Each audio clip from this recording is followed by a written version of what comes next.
From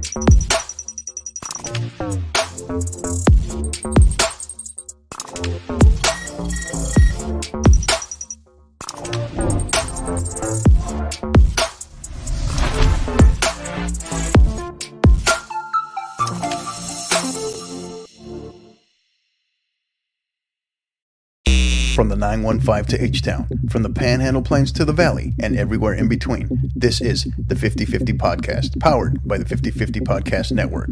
Join me, Hector Cano, as we cover the Texas high school club and college soccer landscape, along with an inside look at the college soccer recruiting scene.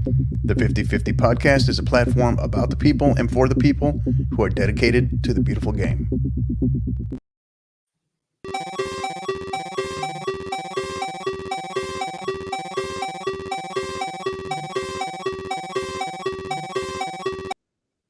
Here we go. It's another edition of the 50/50 Podcast, episode 112, an emergency podcast edition.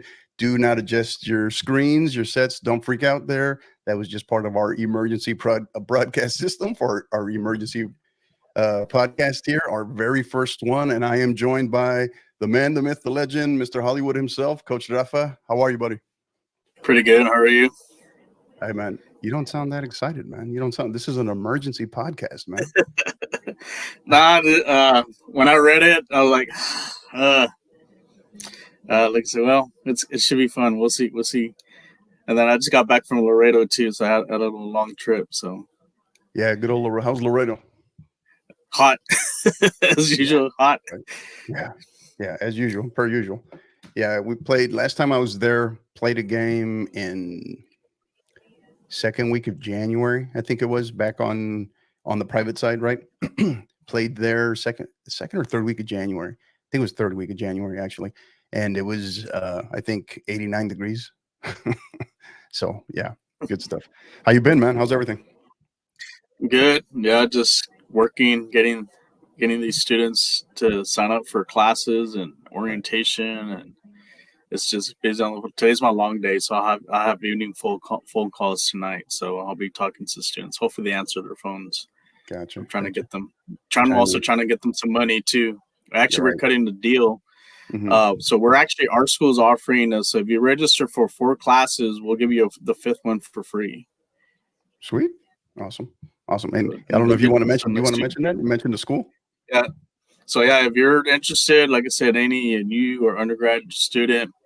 For University of Houston, Victoria, so we're offering we're calling it the Take 5 scholarship.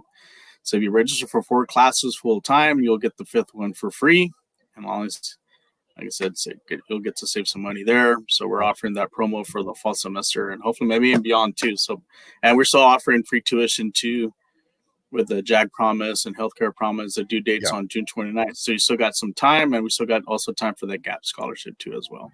Good deal. So awesome. So thank you for joining us. While we are here, going to dive right into it. We're going to be joined by a guest momentarily, but why are we here? Emergency podcast. So our first one, right? So if you are not familiar or you've been kind of hearing a little bit of what is going on in terms of the UIL rulings, their meetings that came out of Austin yesterday was the big one as it affects multiple sports here, volleyball, soccer, baseball, softball, and I think I'm forgetting one. I think it was 5, right? But anyway, they have agreed. They decided to go ahead and split the championships, right? Split each classification, 4A, 5A, and 6A for soccer, and split those classifications into 2 divisions, a Division 1 and a Division 2.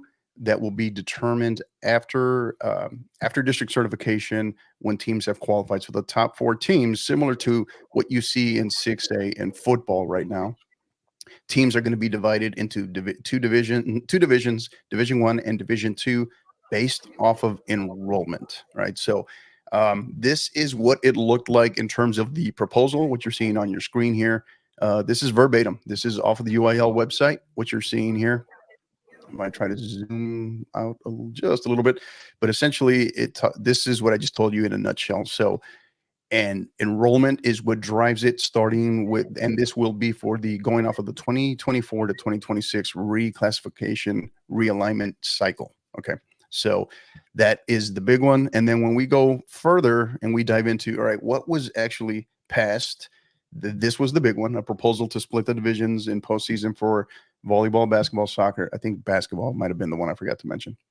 But yes, you will see now what does that mean in terms of soccer is that we will go from a total of 6 state champions, right? Three on the girls side, 4A, 5A, and 6A. That will double to 6. Same thing on the boys side in 4A, 5A, and 6A.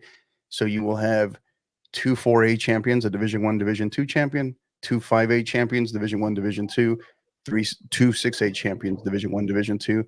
You will mirror that on both the boys and girls side. So we will go from having 6 state champions to having 12 state champions total, 6 and 6. And keep in mind what this means for the likes of volleyball, basketball. It's different. They're looking at 12 on each side because this is going across all the classifications for them. Whereas in soccer, we're just going just what we have to play right now, which is 4A, 5A, and 6A. A couple of the other things I know Rafa and we were discussing this, and multiple people, obviously, a lot of phone calls, have been getting a lot of messages. But the other one, some of the ones that did not, what's important to highlight here that we wanted to mention, where there were a couple of other ones in play here. So, and these were collectively by the UIL board. They were either denied, rejected, or no action taken. These are kind of all lumped in together. So we don't know which actually applies to all of these, right?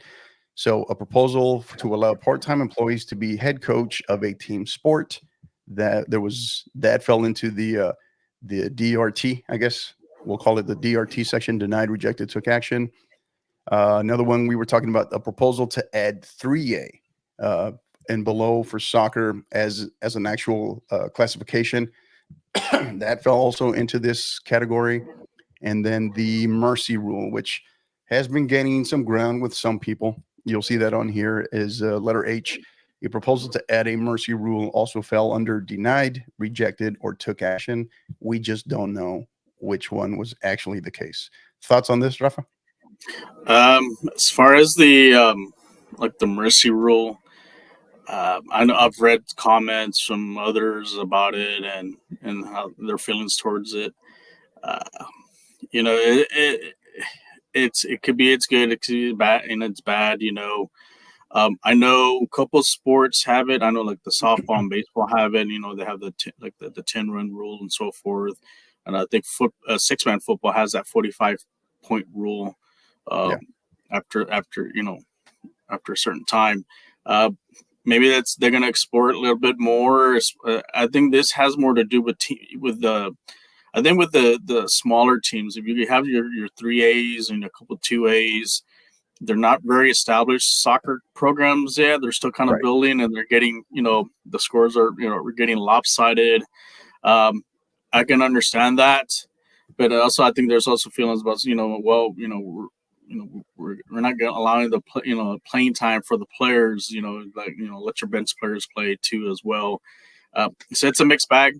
The other one, the 3A, that was the one I was hopeful to see because maybe that also kind of avoid, maybe it kind of links up a little bit with the mercy rule, having those 3A schools, play against each other. You will probably won't see too many of those, those blowout scores, those 15, 20 goal games that we've seen in the past.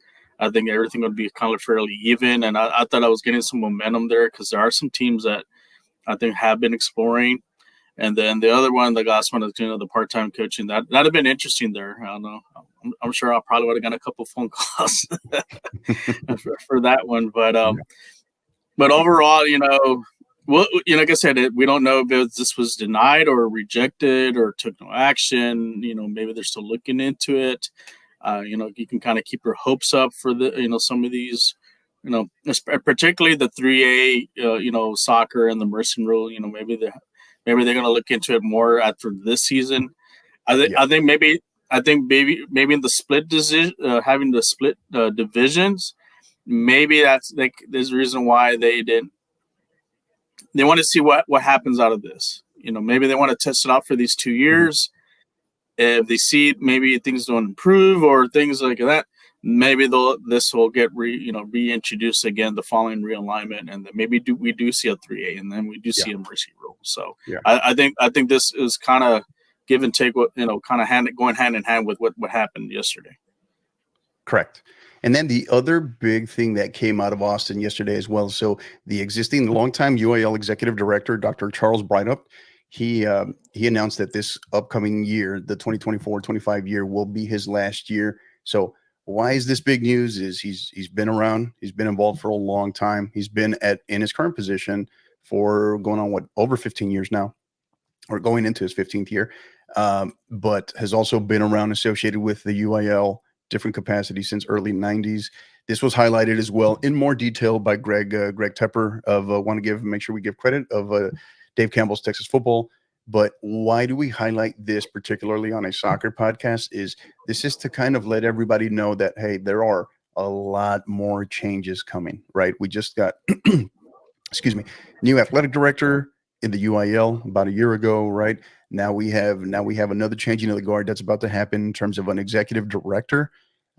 So there are more changes to come. Keep that in mind in terms of some of these things that were on the denied, rejected, took no action, plus new proposals that might be down the road as it relates to our sport. All right. So this is just something to keep in mind for down the road as well. So great stuff. So that is why we are here. And then before we dive into that as well, what we are going to talk about today, I want to make sure we highlight that is before we bring in our guest this is the key stuff that we are going to look at today, right? The why did this happen? Why now?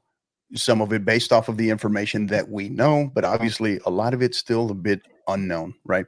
So there will be a lot of this will definitely be an open discussion. So questions, comments, please send them in. The regional and state tournaments. What is fact? What is fiction? What do we know for sure? What might happen? The sub 4A playing in 4A, right? The 3A and some of the 2As, as you mentioned. What does this mean? Split divisions, next realignment, what that could look like. Already looking ahead to 26-28 cycle. The 7A and 3A divisions, what does this mean for them now? The competitive integrity, that's one that I think is going to be on a lot of coaches' minds, right? As far as now with this split, and then the UIL calendar and logistics as well. So, all right. But before we do that, we're going to go ahead and bring in our special guest, a longtime contributor, supporter, no stranger to the 50-50 podcast, the head women's soccer coach of Lake Travis, Coach Will Maloney. Coach, how are you? Good. How are you doing? Good, buddy. Good. Thank you. Thanks for being here. Appreciate you. Appreciate your time. And Coach, we know you got busy things to do, lots of things to do. You're a busy man, right? Lots of things to do. So not going to keep you long, but thank you for being here. And before we kind of dive in and start peppering you with questions, kind of give us your initial thoughts on all of this. Yeah, fortunately, I guess we started hearing the rumors around the state tournament that this was going to happen. And so it wasn't really a surprise for any of us coaches, I think. And so we've had a little bit of time to kind of digest and prepare for it a little bit. But from what I've heard, I don't think, at least with the big 6As, there's going to be too much of a change per se within that. I think everyone's a little bit nervous because they don't really know what to expect when it comes to playoffs and who they're going to play. But right. I think there's some excitement, something a little bit different that the UIL is bringing. And so I think it's kind of business as usual for us. Mm-hmm. Oh, nice. Okay. So I know one of the things, some of the impressions that I'm getting from some of the coaches I've spoken to, and this is beyond just soccer. Okay. This is not just soccer coaches, is the impression of like some of them knew that, hey, this has been getting rumored strongly now for a little while now. And so not 100% surprised. I think it's more of the shock of like, oh my God, it actually passed, right? It actually passed. And and by the way, we're implementing this in August of this year, right?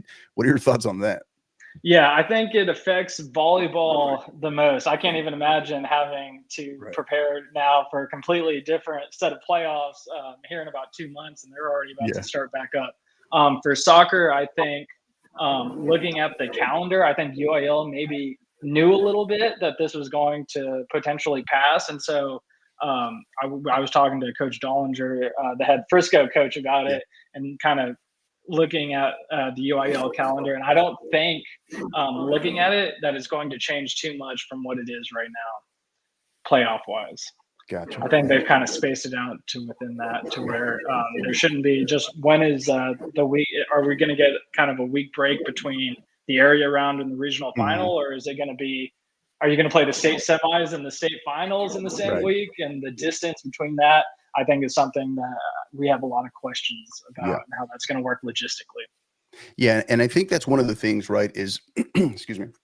One of the things here too is not so much in terms of the calendar, right? I think there will be some amendments, maybe it's minor tweaks, right? But in terms of what I think you're going to look at now are some larger potential windows of when you can play. Because one thing, and we're going to discuss this more a little bit later, but one thing that can't get lost is the regional tournaments are not a 100% slam dunk, they're gone kind of thing, right? If collective coaches agree on it and want it, they can still elect to have one, right? I know there aren't a lot of coaches that are big fans of them. I understand that, but that's not a 100% off the table item either, right? So that's important to highlight as well. So now you mentioned a couple of questions, but what is maybe one or two key questions that you have right now, given all the information that you have? Right. I think one is what is the calendar going to look like? Are we going to have a regional tournament? Are we going to have a state tournament with the state semis and the state finals? And with all of those added games, does that mean we're looking at maybe a different location, or is it just going to be where we're playing the state finals only in one location? I think would be kind of the biggest questions. And then again, are we having a regional tournament? I think a lot of people or at least the complaints I've heard in the past, is having to play that regional quarterfinal and the regional tournament all in 1 week. And so what does that look like now? I think kind of the magic and mystique of UIL playoffs is kind of getting to that regional tournament. I think it's kind of the first big goal in getting to it. So it's a little bittersweet if that does get kind of go away. But again, I think for player safety and getting the best product on the field, having that break in between and not having to play a regional semifinal and a regional final all in a couple of days will benefit the game itself. Correct. Yeah. And that's the question, right? If the field is being cut in half to maybe 32 teams per division, right? In theory, right? Doing the math initially, does it become more, is it, hey, what's going away? Is it just readjust, no traditional regional tournament, but you still get in a regional semi and a regional final separately now? Is the regional quarterfinal the simplest round to just toss out? How does that work? So yeah, I think from that perspective, I agree with you. What is the calendar? What are those windows going to look like now? So Rafa? Coach, do you think maybe, with this changes, the UIL soccer probably will follow what basketball does? You notice how the girls basketball starts earlier than the boys, and try to maybe avoid those conflicts within those regional tournaments and the state tournaments. Do you envision maybe seeing that, so that you may start being the girls coach there, like Travis, that you may start your season a lot sooner than the boys? I think it's definitely a possibility. I think they're going to kind of use this next 2 years as kind of a test run and see how it works and see what the issues are. And then maybe the next realignment, they start looking at the calendar and seeing what's best for both the boys and the girls. Again, if we had an opportunity as a girls coach where they could space it out and we got to kind of be the showcase games in a state tournament or a regional game and getting the highlight, I think that would be hugely beneficial on the girls' side as well. Gotcha. So as we start to wrap up here, Coach, so we can let you go. Any additional kind of thoughts or anything that intrigues you as what could be the kind of the ripple effect of this decision, something that has maybe brought up? You've talked with your coaching staff, maybe you've had this conversation already with your athletic coordinator. Any thoughts on that? Yeah, the biggest concern I think I have with the split is looking at the district play and realizing that your district seeding or winning a district championship is not going to be rewarded as much with this split than it would be typically. I mean, you could finish first place in your district, be a district champion, and how we're lined up, our reward is getting to play most likely a Round Rock or Round Rock Westwood. And so that is not super exciting for a first round matchup. I think having to look at that is very, very difficult when you're looking at if us and Westlake go Division One, we're playing Round Rock and Round Rock Westwood in the first round, which is typically traditionally 4 of the top teams in the region. And so that district seeding and the district, I think, kind of gets watered down a little bit to where it's not as important or as rewarded as it typically has been in the past. Yeah. Yeah. And that's some of what we're going to talk about more a little bit later. Right. But I think the other thing is it lends itself is you're going to see a lot more gigantic first round matchups right out of the gate because of this, right? And so that competitive integrity becomes a question, right? When you have somebody trying to, it's like, hey, if we don't win here, we'll match up with this, but you don't know that the mystery of this, right? The tough part is you don't know how any of this is going to fall 100% for sure until after district certification has come, right? So it is a little tricky. It is tricky from that perspective as well. But I think the other thing too is I've already heard arguments about as well that on the other hand, because of the Division I, Division II split, you could see, we'll just use your classification as an example. You could see 6A, you could see both the Division I and Division II state champion come out of the same district. Right, that's not far-fetched either with some of the districts that we have in this state, right? So, yeah, especially looking at many Frisco people and all will that. argue, right? Many people will argue that one too, right? In terms of, I guess, I don't know. I think that happened. I think in football back in '95, where they had Judson and Roosevelt win the state championships, and they were both Division I, Division II, but from the same district. So that'd be interesting. I think that's a possibility to see that.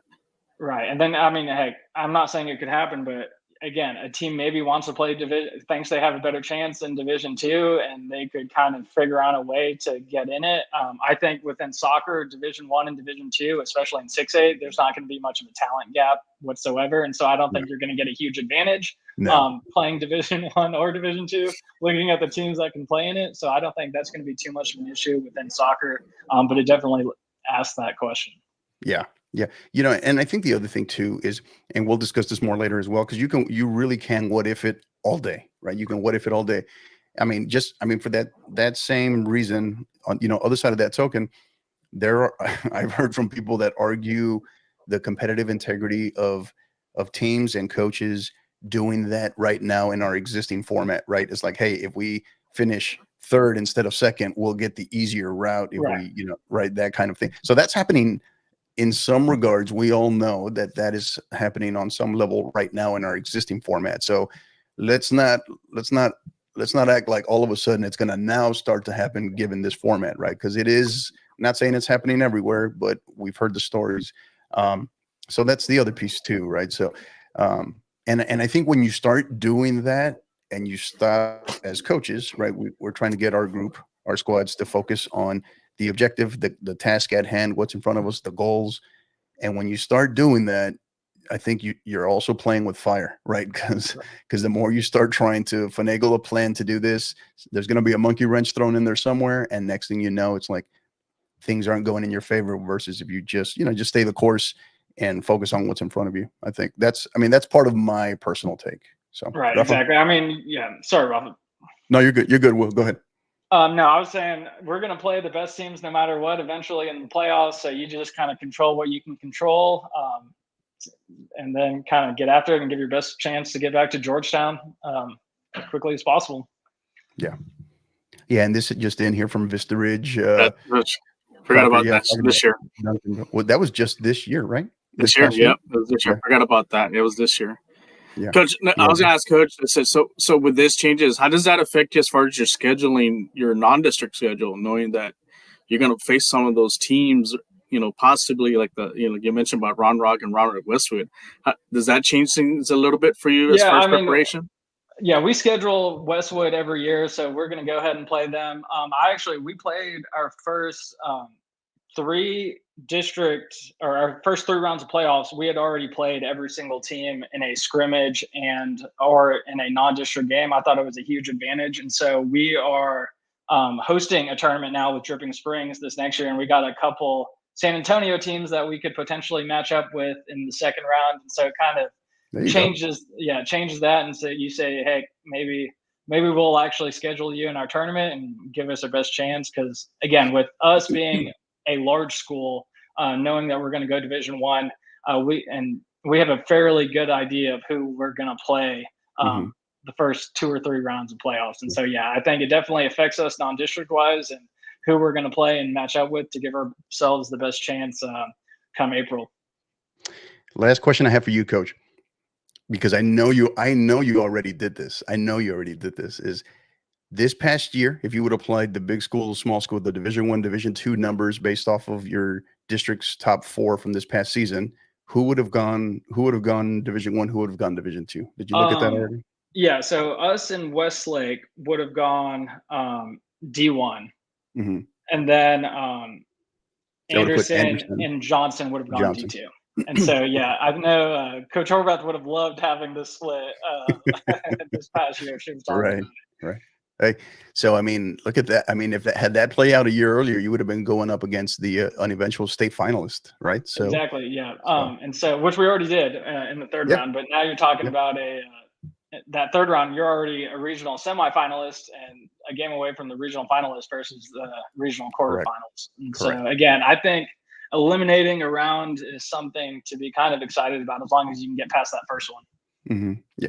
You know, the last thing I will say is this, and I'll probably mention this again at the end of the podcast, is one of these things that we got to get on the proposals, I think, is, I mean, yes, I get it. The soccer season is long, right? And it's longer because of how it's split up when it starts, and it's in a real tough time of the school year, right? But the other thing too is I would like to see for there to be more recovery time between rounds in the playoffs, right? Because I mean, if baseball and softball can play 3-game series only over the weekends, I think we can do something a little bit better in terms of, we talked about player safety, right? Yes, we want to minimize, and it also cuts down, I think, on the amount of school time that they're also missing, I think, potentially, right? So those are just a couple of things to keep in mind. Maybe this format, and because we're losing a round and maybe we're given more opportunity to tweak schedules in terms of the calendar come playoff time, maybe this format lends itself to that. I don't know. More to come. Obviously, that's way down the road, but I think those conversations need to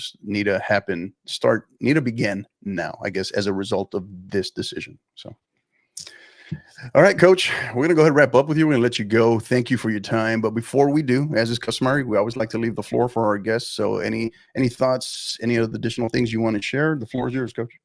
Awesome. No, I'm excited to watch Euros and Copa America. We're going to try and get an awesome group of coaches together like we typically do. You know us from Tasco, try and get a big group and watch as much soccer as possible, and then watch the Olympics. It's a great summer for soccer fans and soccer coaches, and so we're going to spend a lot of time just enjoying the game and kind of getting as many people together as possible. Awesome. So, comment, scoreline here, prediction. How bad is USA going to beat Brazil tonight? Yeah, I'm not confident at all, especially from that Colombia game. I'm hoping we'll see if Greg can survive Copa America and keep his job. But I'm not too optimistic about tonight.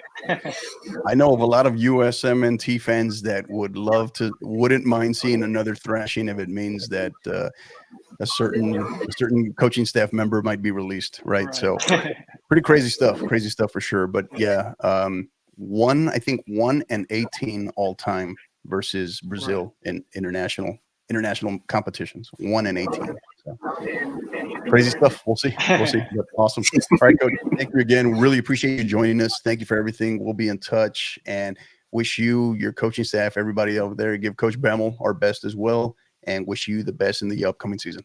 Awesome. I appreciate it, guys. Thank you. Take care, Coach. Thank you, Coach. All right. Thoughts, buddy? Good stuff. I mean, great point of view from Coach, and that's good. It's a good thing. Like he's already kind of looking ahead to see, and he has an idea. Who's he going to play possibly in the playoffs, but also hearing some news that they're going to have a new tournament with Dripping Springs. So that's pretty cool. So any teams that are looking for a tournament, make sure to reach out to him. I'm sure it's going to be a great tournament, kind of like what they have with the current lakes, with the Lake Showcase, right? Austin West Lake Showcase, and the Lake Showcase. I'm sure this should be another good one too. We should have some quality premier teams. Good way to prepare for the playoffs. Yeah, and I did forget to mention that. So, Coach Maloney, if you're still listening or you hear this later, share that yourselves along with the Dripping Springs coaching staff. Share that tournament information with us. We'd love to help you guys out and get that out there to the masses, because we are already being contacted about different tournament dates and options particularly around the San Antonio, Austin area, since we're based out of San Antonio. So awesome, man. So, all right, we're going to go ahead. We're going to move on. We're going to go ahead and dive into kind of our key topics here, our key points of what we want to discuss.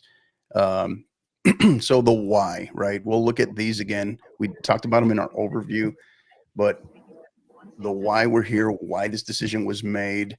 I'm going to dive into it a little bit more, but first I want to get your thoughts on the why this happened, why they made the decision. Rafa? I think they wanted to maybe kind of mirror what football's doing. And I think they see the success that it has, especially when you look at, the state finals, when they have the state championship at Jerry's World, they see how big of an event it is. And I think that maybe they felt maybe it's this time to do something like that with the other sports. Not that like basketball, doesn't attract, or baseball, or even softball. Like you saw that wild game with Weslaco and Waco Midway. It's just I think they want to, I guess, quote unquote, spice it up.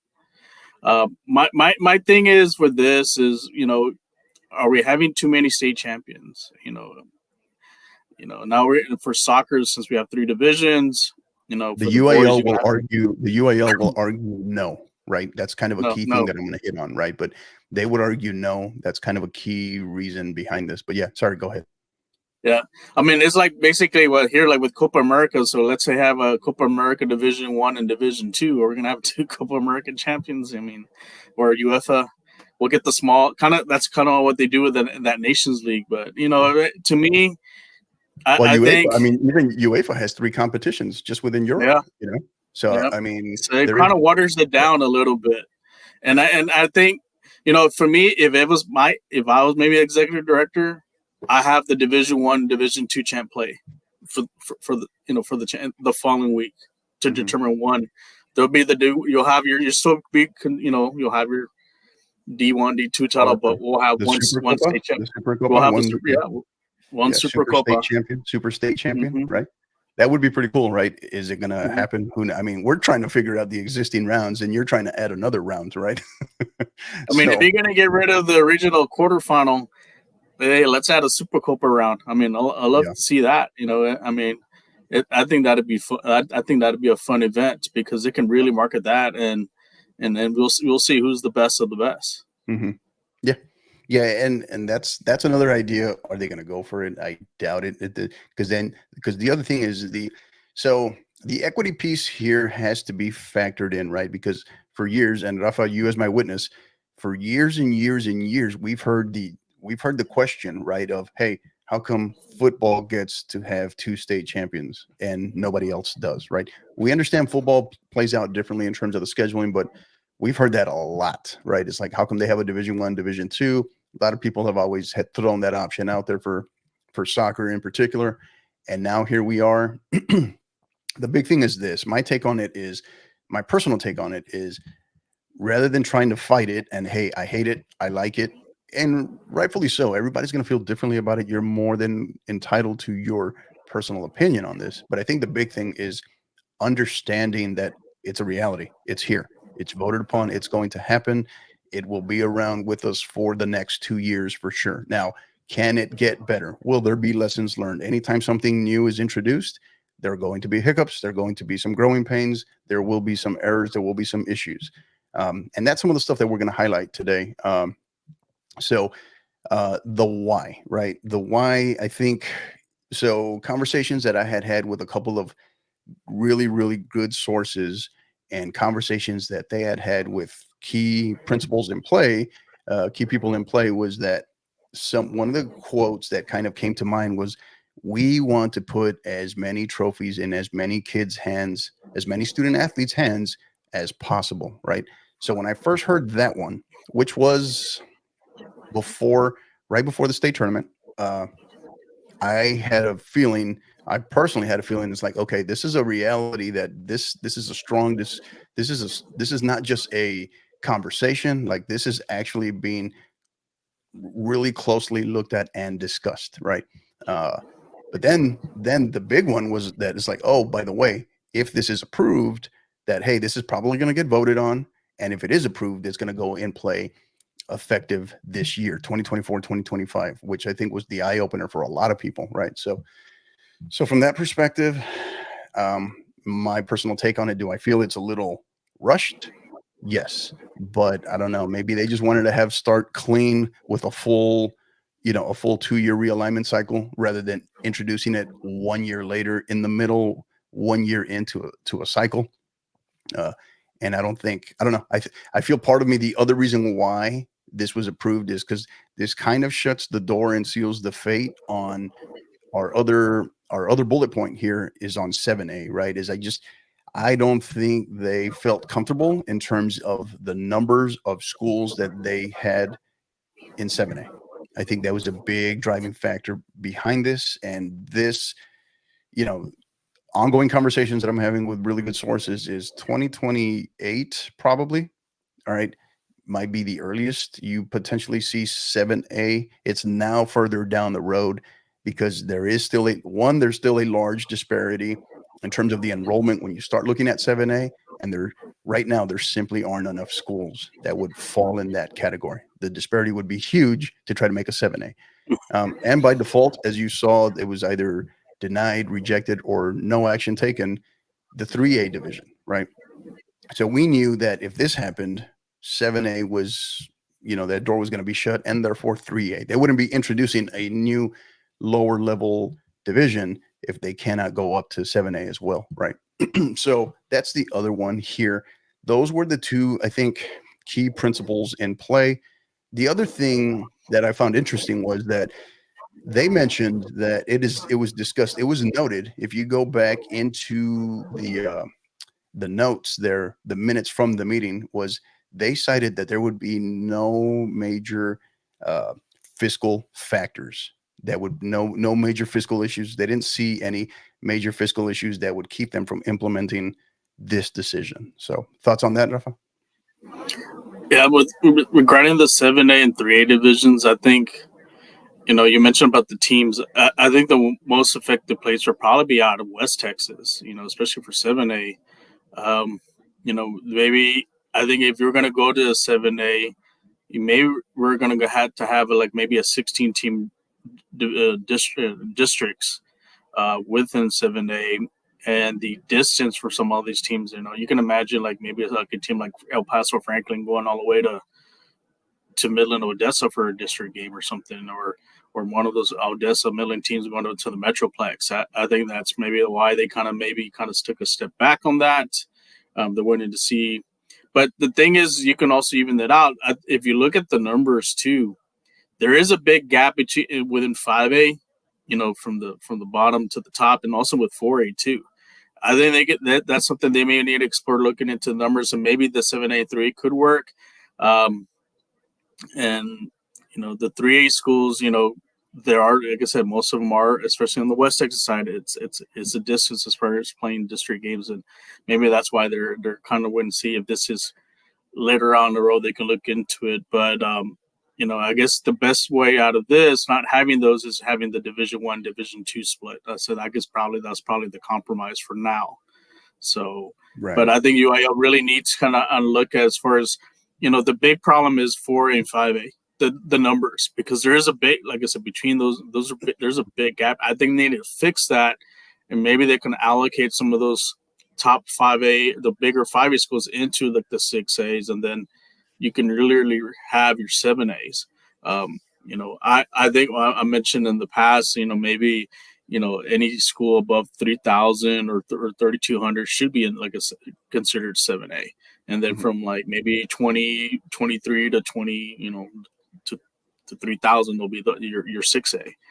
So maybe that's something that they're going to have to really look into, and we'll see. Like I said, you mentioned about on the next realignment, maybe that is in the cards down the road. Mm-hmm. Yeah, and this is I feel like this could be laying the groundwork for when 7A arrives, but I think this now further just kicks that can down the road, right? We're not ready for it yet. And I don't think they wanted to. Typically, what UIL doesn't like to do is they didn't want to roll the 7A out just for football, right? From that perspective, I know they like to introduce classifications across the board. So, all right. So we move on. We discuss regional and state tournaments, right? So what will our traditional, this essentially seals the fate of regional and state tournaments as we know it now, particularly the state tournament, right? Because now you can have a standalone state final. All right. So how state is played right now would now feature, just multiple finals rather than state semifinals, state finals, right? So how they spread that out over the course of how many days. And that's where we mentioned the calendar, right? The calendar being tweaked as far as a window of when to play a state semifinal, and then the regional tournament, right? Regional tournament is not a 100% just dead on arrival deal. If collective coaches who are in play are in agreement and they want a regional tournament, then it sounds like they could still vote upon and make that happen if they wanted to. So do I see that happening? Not necessarily, but to each their own. Every now and then there's a collective group that sees the benefit in it, right? Whether it's bringing fans together, maybe you have two schools, both the boys and girls from a couple of schools in play at the same time, always a certain number of factors, and travel, of course. So you had a question regarding sub 4A playing and 4A and what this looks like going forward, Coach. Thoughts on that? Well, just going back to the regional tournament, state tournament, I think it still can happen if you do. Let's say you do play, like I said, your by district on the Tuesday, and then your area on the weekend. Then you'll have your regional semifinal on a Tuesday. Literally, you could have a regional final on a Saturday and still be able to host a Division I and Division II games, because, like I said, it'll just be two back-to-back games. Now, this will come also into play to see if they do follow the basketball model, if the girls starts first before the boys, as far as the girls playoff starts a week before the boys, to kind of avoid overbooking a stadium and so forth. I think same thing goes with the state tournament. Like I said, you'll probably have a state semifinal during on a Tuesday, and then you'll have your finals. Because if you really look at it, you're going to have too many games if you schedule boys and girls. I don't think Georgetown can handle that. I think maybe spreading, like I said, having one weekend for the girls and one weekend for the boys would be a lot better. Even for the regionals too.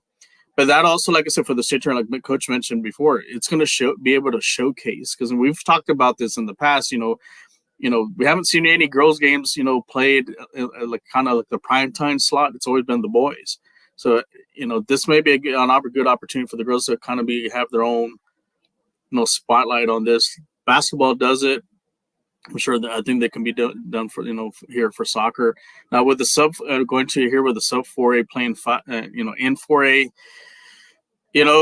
I'm sure those teams were looking into, hoping maybe 3A would fall through, because that way they can level up with new teams.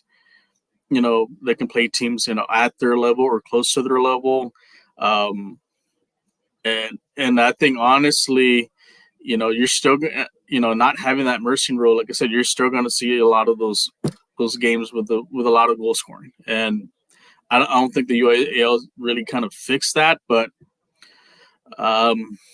as far as playoffs, it may be a little bit, different. Maybe some of those teams will be able to compete. If they are going to be in Division II, maybe they'll have maybe a better chance to advance into the playoffs. Right. Yeah. And we move on to the next one here, Coach. You talked about, you had a question regarding, so come next realignment, as far as potentially splitting the divisions ahead of time, if I understand that correctly. Expand on that a little bit, because I know you had a kind of a thought and a question on that. Yeah, so normally, like right now, currently, if you look at the landscape as far as the realignment, especially with the football side, from except for 6A, from 6-man all the way to 5A, the districts are split up in Division I and Division II. Is that going to take effect in the next realignment? Because then that'll be your kind of like your true, as far as putting your the teams true to your divisions within, into the playoffs. Like Coach mentioned before, maybe there might be some teams that, hey, maybe if we lose this game, we'll be in the Division II playoffs instead of being the Division I.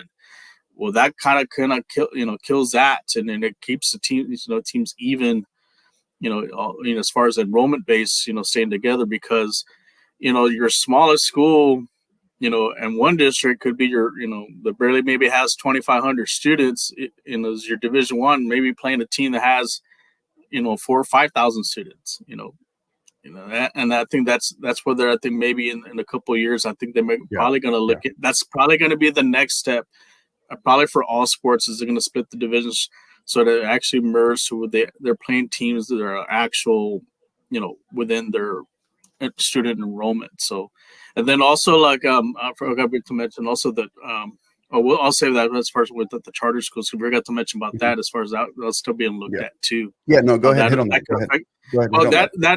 That can also affect too, because I think that was still being looked at. It wasn't denied on that, because I think UIL is looking to maybe eliminating the charter schools and STEM schools from playing, or are they going to create their own division? Is there going to be a charter school division?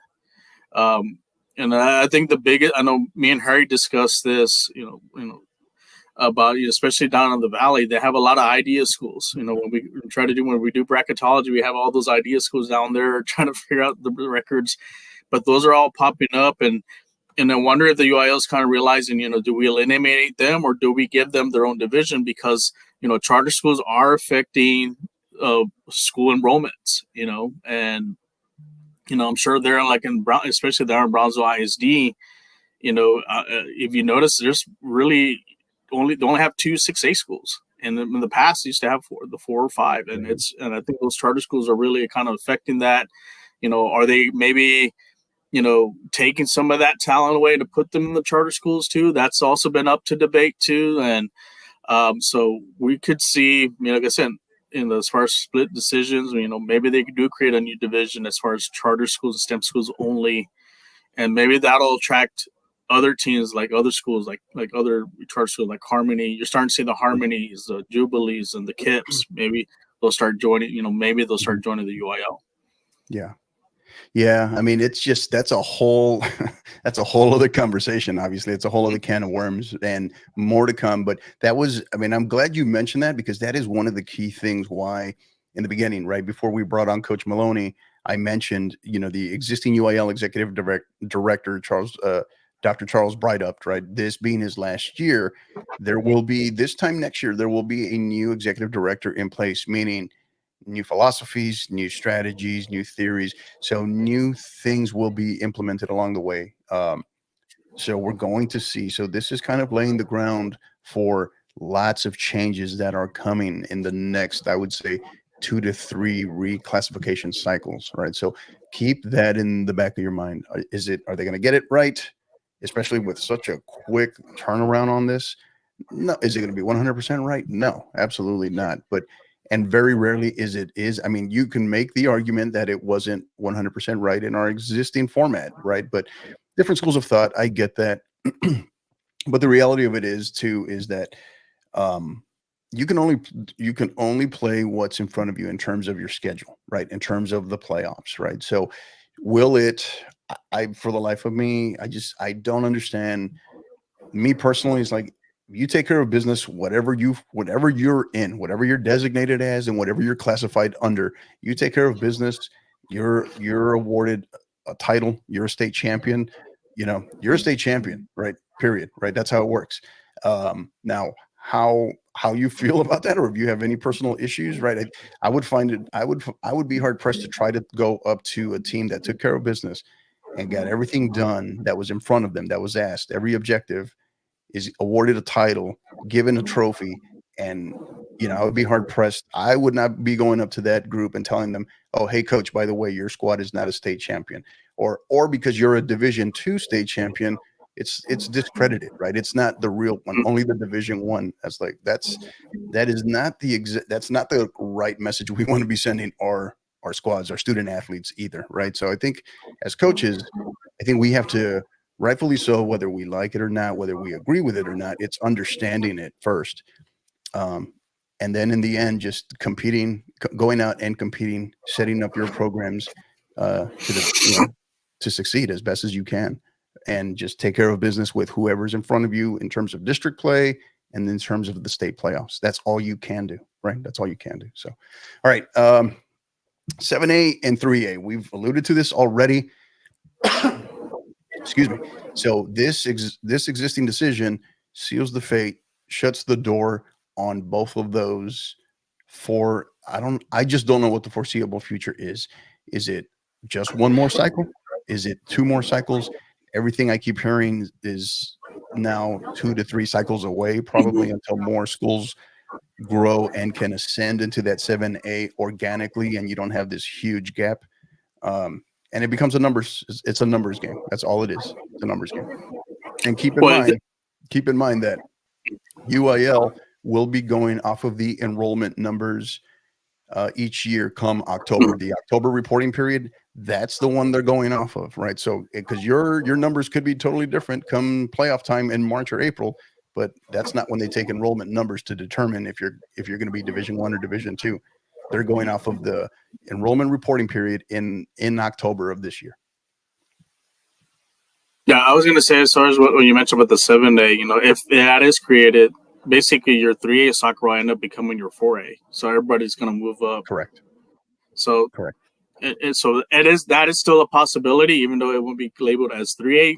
Like I said, it's just when they created 6A, it's just going to push everybody up. So I think there's still a possibility that we could still see 4 soccer divisions, four classifications of soccer. We'll have 7A, 6A, 5A, and 4A, which will be the 3A, they're quote unquote the 3As, which will be pushed up. So right.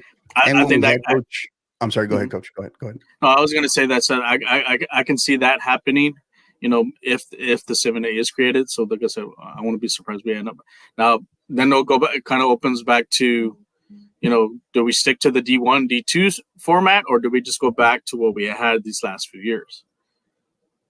Yeah. And excuse me. And going back to the 3A, right? The part of the reason why that was mentioned and why I put that on here too was just based off of the conversations, but I really wanted to highlight and make note of, we had Coach Upton, Alexi Upton of Sulphur Springs on here, who was part of that committee trying to make the push for 3A, right? Obviously, that either got denied, rejected, or no action taken in this existing meeting, right, up in Austin. So that doesn't mean it goes away, but it's another year away before they look at it. But yes, I think in theory was, if 7A happened, your organic 3A was going to be what would now be the 4A, right? Because we just didn't see both 7A and 3A happening. But what Coach Upton and that committee was they were going off of this existing format, trying to implement an existing 4th division at the 3A level now, right? So, but I think a big driving force behind this is, with not ready and not having the numbers to go to 7A, is why I think we're seeing this today, right? So hopefully we didn't confuse anybody on that, but they're kind of all interlinked together. So, all right. And then the competitive integrity here in terms of trying to match up of, hey, do I want to go Division I, Division II on this? Thoughts on that when it comes to the state playoffs, Coach? Thoughts on that? Think you're muted, Coach. I think I hear, the competitive integrity. I look at what football does, and when I see some of those shows, like you mentioned, like like Vista Ridge mentioned about the Duncanville DeSoto, they're in the same district, but Duncanville beat DeSoto. Does that kind of justify that? Well, they're deserving of this title.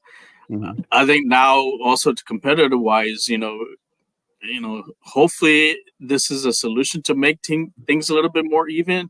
I'm not as far as 6A, as far as Dixon wise, it's going to be competitive no matter what.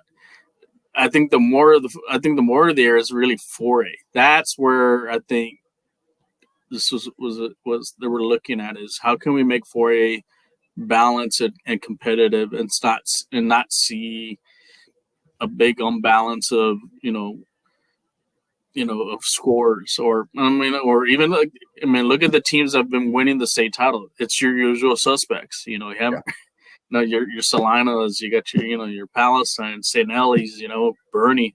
Even though they're moved to 5A, I think that they were really looking into that. It's like can we balance 4A, make it more competitive and have the teams even. So we'll have all the maybe quote unquote the stronger teams in D1, and then the ones are uppercomers in Division 2.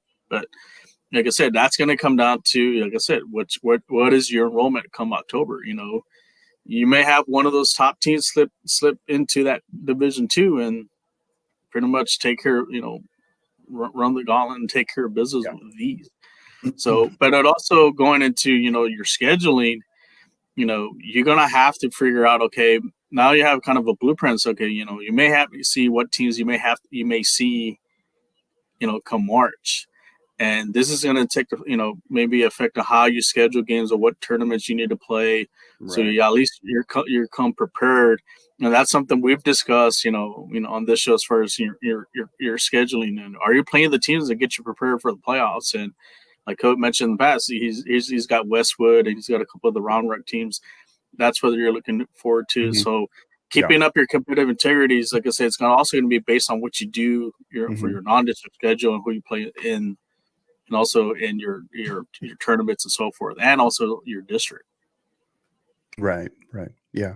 So, so much, and we already hit on it earlier as far as I hope and I'd like to think, just collectively, we have people that are going to compete, that are going to want to go for district titles, obviously, when a district title's in play, and wanting to just set up their teams for success.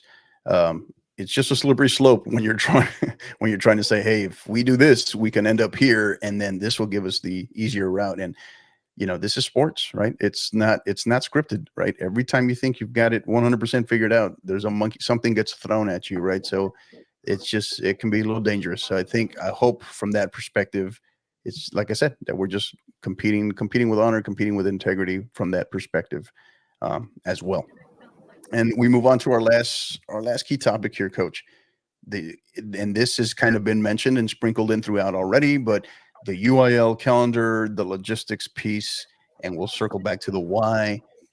But I think on one hand, right, is how will they amend the calendar? Will there be what kind of tweaks will take place in terms of windows to allow these games to take place? We play such a long season, and then it seems like it's a sprint through the state tournament or the state playoffs to try to get it done in 2.5, 3 weeks, right? In terms of player safety, honoring them, their hard work, but also trying, but we want, when you have schools, parents, right, communities that are traveling, we want them to be able to showcase, at ideally optimum levels at that time of the year, not, day two of back-to-back, which you see like typically in regional tournaments or even in state tournaments, right, where the legs are dead come the second game, the state final, the regional final, and it's just tough, right? It's tough all around. So I get that. But thoughts on the calendar and the logistics in play, Coach? I think one thing they're going to have to do is change is probably do, like I mentioned, they're going to have to follow kind of like with the basketball calendar. I think the girls are going to have to start first, because if you don't want to have that big log jam as far as, I mean, logistically, I don't know how you're going to be able to host a bunch of state championship games unless you're going to do it like they do at Jerry World, play the whole week starting on maybe Tuesday to Saturday. Good luck on that. So I think more likely I do see maybe the girls starting first, and maybe a couple of weeks beforehand or a week beforehand, and then the boys. So that way they don't have, pretty much, like I said, a logjam when it comes to games, especially with they're in Georgetown for the state tournament. Because, if you're going to have your finals, I can realistically see like for a state finals tournament weekend. So you have, let's say, for example, you have your 4A Division I, Division II on a Thursday, your 5A Division I, Division II on Friday, and then your 6A, 6-1, and 6A Division I, Division II on Saturday. So you have 2 games a day, and also I think maybe also the time of the year, because it does get hot. Oh yeah, around that time. So maybe you can schedule games, one at 5 and one at 7, or 6 and 8, and that at least the temperature will go down. Plus, it allows also maybe parents to come too, because when you have a game at 9 a.m. or 11 a.m., it's difficult to logistically the travel. So well, I can already tell you, like, going off of that format that you just mentioned, the way administrators think, they're going to say, hey, let's cut that. Why the third day? And let's have 3 games. We'll figure out what we're going to split, but we'll have 3 games on one day. We'll have 3 games on another day. Right. And that just eliminates one day, one less travel day, one less day where we have to open things up and parking and have volunteers. And because it's people forget that it's a grind, it's a process, right, to try to host some of this stuff, right? So from an administrative perspective, I could already tell you they would cut that from 3 to 2 off of that format, right? And that's just one example, and I know you're kind of thinking out of the box, which is awesome, but I think this is why sometimes some of those key support logistical administrative decisions, they get factored in. So sometimes from our perspective, we were quick to ask, well, why did they do this? Why didn't they just do that? But of course, we're also looking at it from just our perspective, or maybe a soccer specific perspective, but there's so many other things that come into play as well. Yeah, that could be a factor too, like, as far as maybe doing 3 games a day, like on Friday, Saturday. And if you kind of look at it, maybe, they don't miss much school time too. That's another thing, instructional time, especially like, if you're, especially like you're a 4A, this year's 4As, they play like on a Wednesday, and then you had to wait till either, especially for the boys, you have to wait till Friday to play your final. So you have that gap, and I'm sure a lot of administrators don't want that gap for this. They should be in class instead of being out of town. So I could literally see maybe playing 3 games, 3 on Friday and 3 on Saturday. That'll eliminate that, and then also I think being kind of on the weekend, it's not as much. It's more accessible than playing maybe on a Wednesday and a Thursday too as well. So that's I think those are the 2 possibilities. Either two a day, Thursday through Saturday, or they do 3 on Friday and 3 on Saturday. But realistically, they're going to have to do. They're going to have separate weeks for the boys and the girls. That because if you're going to do 3 games a day, well, then you're going to have Wednesday 3 games, and they have to have Thursday 3 games, and that's or they're going to have to add another day for that, and it's going to push things a lot more back, and administrators are not going to want that. Right. And this is now by virtue of this decision, right? These are some of the things that the UIL executive staff now has to figure out, right? The administrative staff, and because they have to look at it from the perspective of, we got to look at numbers, we got to look at the calendars, right? And then, but from the state perspective, what can we support, right?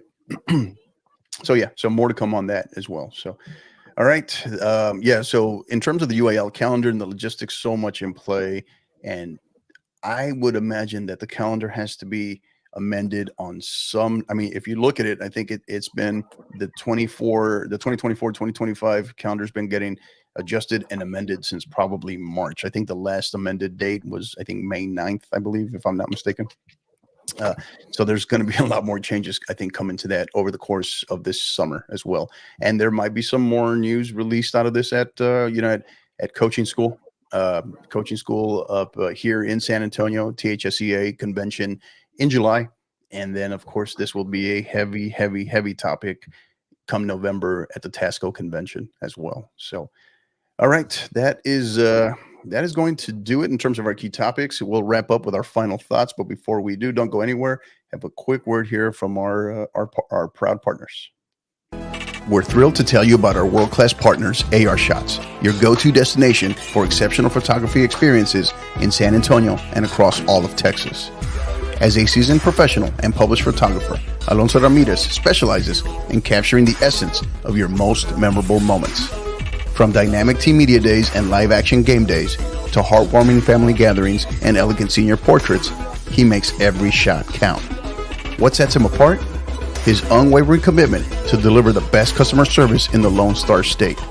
With major international and professional sports event experience, AR Shots' work speaks for itself. He is dedicated to making your photography experience straightforward and enjoyable. So why settle for ordinary when you can experience extraordinary with AR Shots? Contact him today so he can turn your vision into a stunning reality. Check him out at arshots.net as well as on X and Instagram at arshots. Looking to step up your social media marketing game? Well, let us tell you about our great friends at Gipper. Gipper is a way that schools, athletic departments, ADs, and coaches create world-class marketing content. Join over 4,000 coaches, ADs, SIDs, and club directors who use Gipper to create high-quality visual branded graphics for your program. The best part? Anyone can do it in seconds on any device without needing any design experience whatsoever. If you do have significant design experience, you're going to love this as well, as you are what they call the power user, and this is designed with you in mind as well. And just for being a listener and supporter of the 50/50 podcast, you can receive savings immediately and save 10% off any first-time Gipper purchase. Simply visit gipper.com/partner/5050 to learn more. Again, that's gipper.com/partner/5050. And then there are our great friends at Global Scarves, both Bill and Kyle. They are the top providers of custom knitted scarves, beanies, and other fan merchandise in the U.S. All merch is fully custom with free design services and free shipping on all orders. They do so much more, guys, than just scarves. Blankets, beanies, you name it. It's all designed and all customized to your specifications and needs. You can contact them at info@globalscarves.com to get any free designs or quotes built out for your school, club, or maybe even a supporters group. Simply mention the podcast or use the code #5050pod and they will be sure to take care of it. All right, and we are back. Episode 112, excuse me, the emergency podcast as UIL approves historic changes for Texas high school soccer as they announce effective this October, right, the 2024-2025 school year. We will be going to a split division, a Division I, Division II state playoff model. So we've unpacked quite a lot. There is so much more to come. And I think as much as Rafa and I discussed today and kind of had some answers, there's an ungodly amount of questions, right, that are still in play. But yeah, I think so much to this.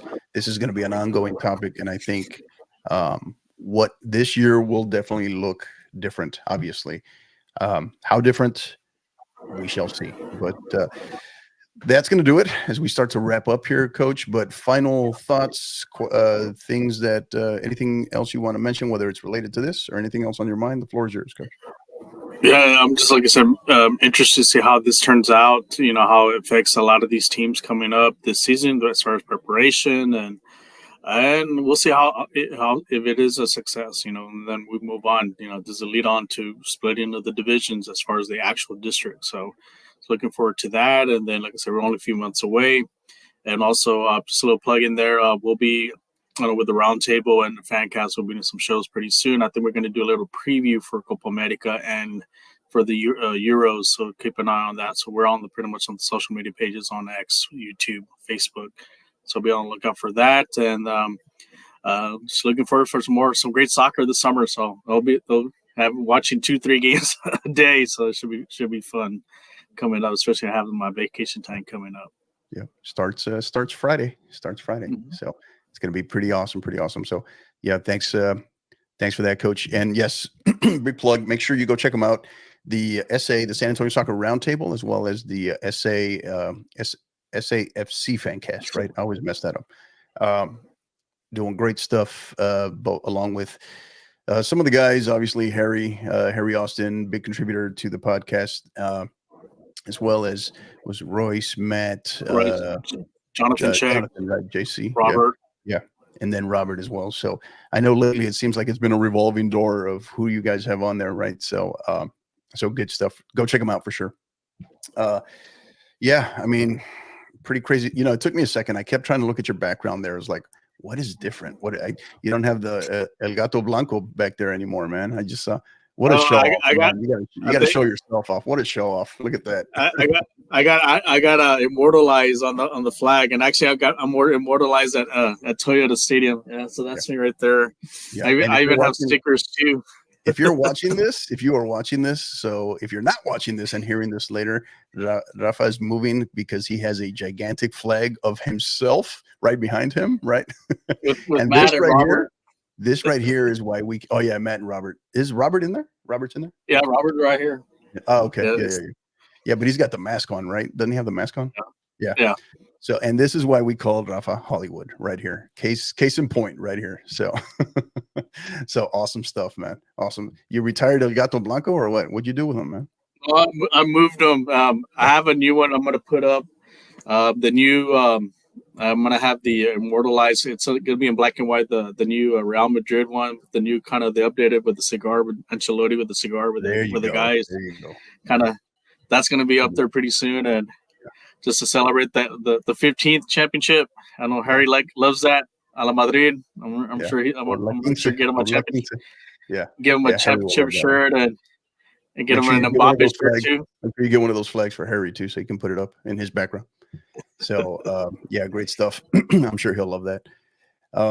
But yeah. Before we get to the last of the stuff, making sure. So upcoming episodes, next episodes, we still got to work on these, of course. But Coach Austin Greenway, the new head women's soccer coach of the Westbrook Lady Bruins, as well as Coach Colin Salyers, new head men's soccer coach of the San Antonio Brennan Bears. He makes the move back to Brennan from where he was an assistant to Coach Bert Atilano over at San Antonio Harlan. So I think he's going to have him playing great in no time at all. So looking to have those on soon, and then along with some college coaches as well. So more to come soon, but had to get this one out here today, our first ever emergency podcast. But thank you for being with us. Questions, thoughts, DMs are open as it relates to this, because I know this is an evolving topic still. We hope we answered some questions. We hope we also brought to light more questions, because that's kind of what we wanted to discuss this, because obviously this can't be ignored. But I think for my final thoughts really is, do not look at this 100% from a fair perspective. Is it 100? I mean, nothing. I hate to sound like the get off my lawn guy, but nothing in life is fair, right? Is this 100% fair? No, but because I know you can make the argument that this is just going to strengthen certain key districts and certain classifications. I understand that. I don't disagree with that, but I think also that this just provides another opportunity for more people to compete, more people to have an opportunity to win a state title. Choose to want to, discredit state champion because there's two instead of one in a classification. You can choose to. I don't think we get anywhere doing that. And I don't think I'm just not going to spend my time arguing it or I don't like it piece. I think it's just a reality of it's here, understanding the why. And my thing is, where are we going, right? Going forward. That's what I got to look at. That's what I want to look at. That's what I will also, preach to my squad, preach to my girls as well. And all we can do is compete, set them up for success, compete to the best of our ability, and focus with our goals, our objectives, and the task at hand in terms of the team that's in front of us, right? Whether it's district play or the state playoffs. It's all you can do, right? So I would like to think, and I hope that more people start to look at it from a community perspective, right? Administrators, parents, coaches, and the players themselves, the student athletes themselves, that, whatever division you fall in, that you have no control over that. All right. You have no control over that. So embrace what you can. Some of these decisions, more to come on this as to why. But I think some people have already made the argument that money is a factor behind this as well, right? Not the only factor, but a factor. So would I disagree with that? No. Do I have overwhelming 100% proof of that also? No, I don't. But yeah, I think this is just another evolving, the huge decision that has come down, probably the biggest one that's come down easily since 2014 when we introduced 6A in terms of our sport, right? So sometimes how evolution looks, right? Sometimes you don't agree with it all sometimes, but the key is to first understand it, explain it to our student athletes, and then we go from there. So more to come on this. My special thanks to Coach Will Maloney of Lake Travis, the Lake Travis Lady Cavaliers. Appreciate him. He's been a longtime 50/50 podcast alum, so appreciate having him on.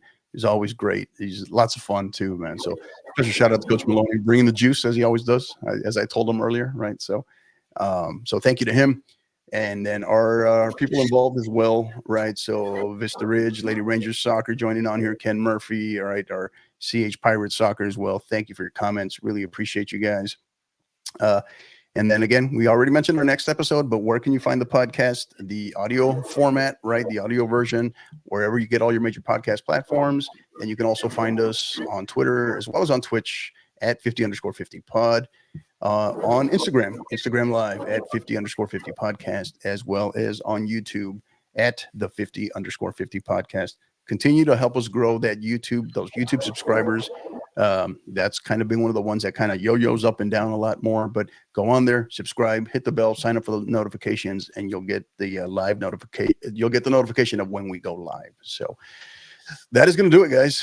Really appreciate you guys. Thank you again. So for my lovely co-host, as I like to call him, Hollywood himself, Rafa Castorena. Rafa, appreciate you, buddy. Thank you for being here. I am your host, Coach Hector Cano, and you know what to do. Until the next time, keep downloading and keep listening. You've been listening to the 50/50 podcast, powered by the 50/50 Podcast Network. Help us continue to grow by liking, rating, and subscribing on all major podcast platforms.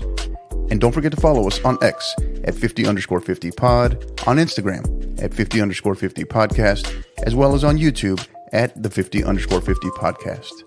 Until the next time, keep downloading.